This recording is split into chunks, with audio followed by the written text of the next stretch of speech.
हाय दोस्तों। तो कैसे हैं आप लोग। दोस्तों, आपका स्वागत है मेरे यूट्यूब चैनल हॉरर टाइम्स में। दोस्तों, मैं आशा करता हूँ कि आपकी सेहत काफ़ी अच्छी होगी।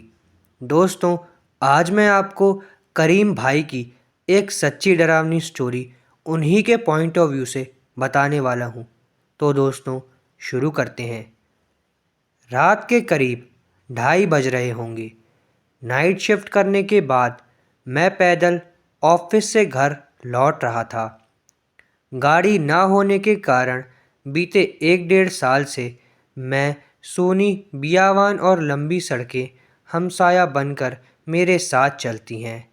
बाप रे, इतनी लंबी लंबी और भूतिया सड़कें ख़त्म होने का नाम ही नहीं लेती, बस चलती रहती हैं और रुकने का नाम ही नहीं लेती।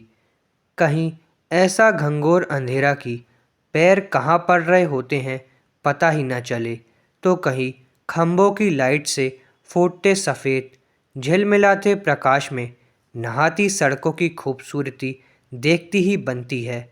रोज़ाना का रूटीन होने के कारण अब इन सूनी और अंधेरी सड़कों से डर नहीं लगता।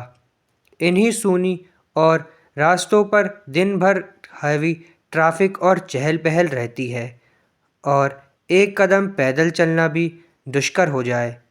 मई की बेरहम गर्मी, माथे से चूता पसीना, और ऐसे में अचानक हल्की हल्की ठंडी हवा चलने लगे। माथे के पसीने से टकराती ठंडी हवा कितनी ही शीतलता प्रदान करती है।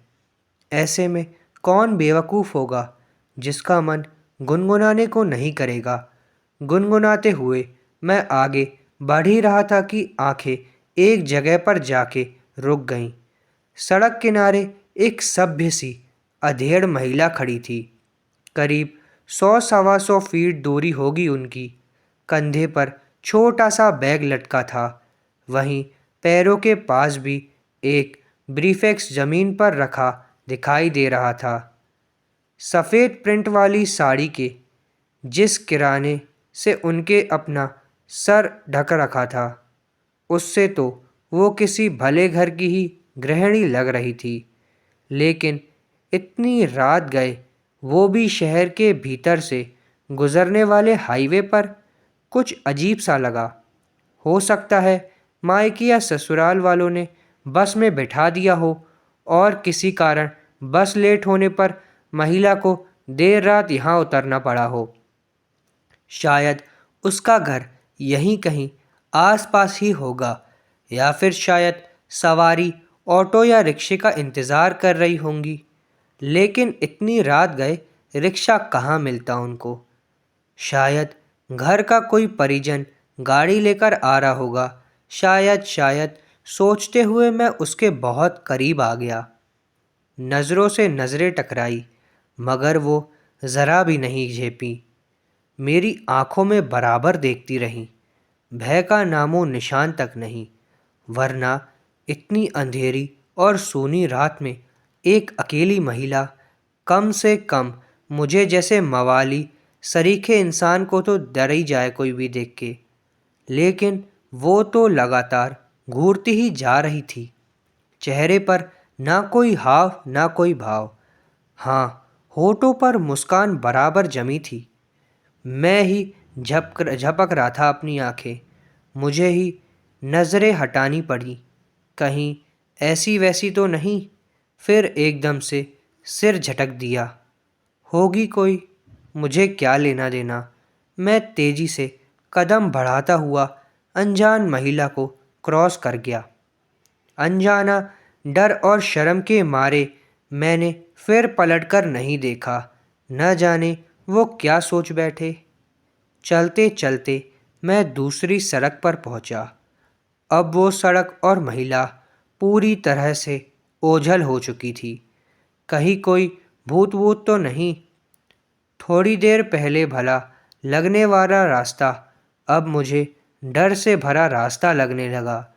मैं जल्दी जल्दी अपने घर पहुंचना चाहता था।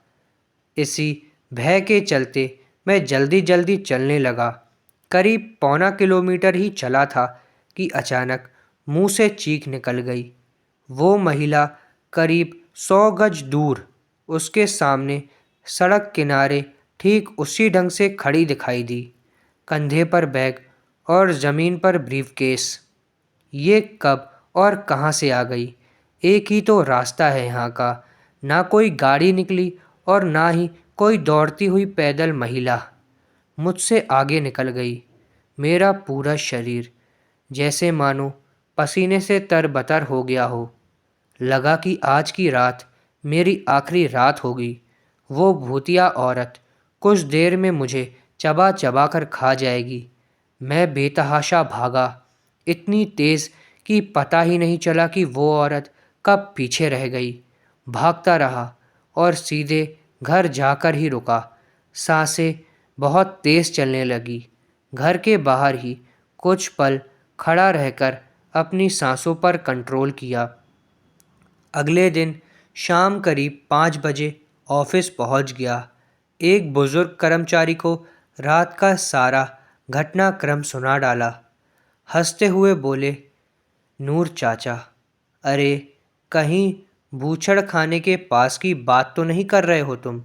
मैं बुदबुदाया और हाँ हाँ में जवाब दिया। जहाँ जानवर कटते हैं बेटा, वो सड़क बहुत खतरनाक है। बहुत हादसे होते हैं वहाँ पर। तेज़ रफ्तार बड़ी गाड़ियों ने बहुत सारे लोगों को कुचला है वहाँ। सुना है कि कई साल बस एक का इंतज़ार कर रही एक महिला को एक ट्रक ने रौंद डाला था।